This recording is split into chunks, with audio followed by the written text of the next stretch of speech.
यो चाहिँ बर्डी बनाउनु रेडी छ। एक रात मात्रै भिजाएर टुसा निकालेको, अलिक छोटो समय भएर। अनि यो मिसाउने यो युकेको कर्कलो थोरै छ।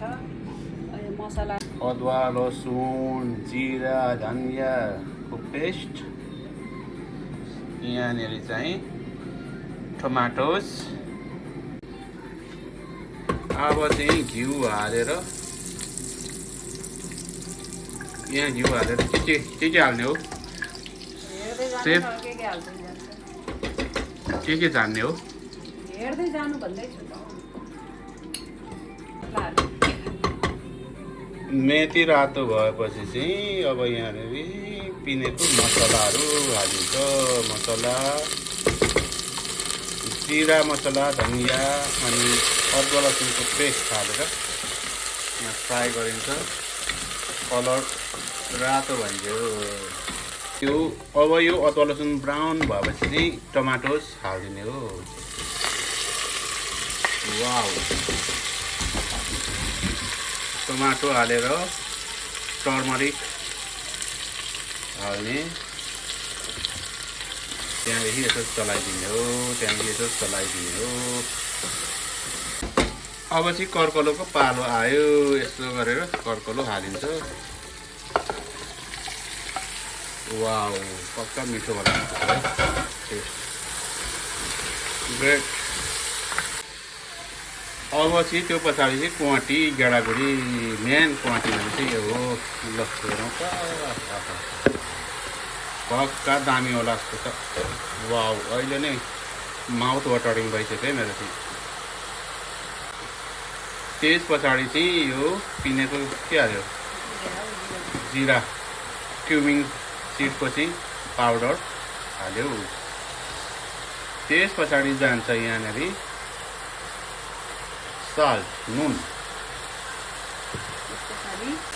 त्यस पछाडि चाहिँ यसरी भुट्ने हो। खरङ भुट्ने हो यस्तो गरेर।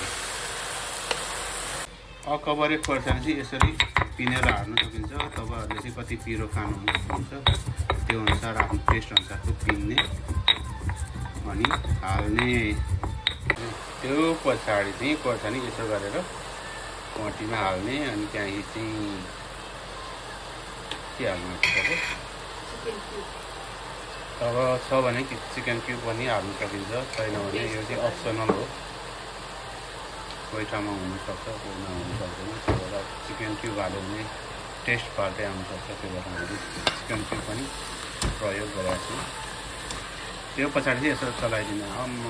पर भुट्ने हो। Wow wow. पानी अब यसरी उमालेको, ठक्क केटलमा उमालेर पानी यसरी हालिदिने हो। त्यहाँदेखि चाहिँ हामीले छोपिन्छ होइन, त्यहाँदेखि छोपेर सिटी लगाइन्छ। छोपेर यसलाई चाहिँ 2 सिटीमा रेडी हुन्छ होला मेरो विचारमा। यो चाहिँ कर्कलो क्वाटी। आफ्टर 12 मिनट हामीले त्यही त कर्कलो क्वाटी। यो चाहिँ भातसँग यसरी चरक्क पारेर खाँदाखेरि कति साह्रो मिठो हुन्छ। बाफ रे बाफ। भेजिटेरियनको लागि चाहिँ यो एकदमै राम्रो छ है। हाम्रो कर्कलो क्वाटी अब रेडी भयो। यहाँ मिसेस भवानीले चाहिँ सर्भ गर्दै हुनुहुन्छ। म टेस्ट गर्ने हो। अब हाम्रो क्वाटी टेस्ट गर्दैछु। पहिला यहाँ हेर्नु। Wow, great taste. रोटीसँग वाउ, फन्टास्टिक।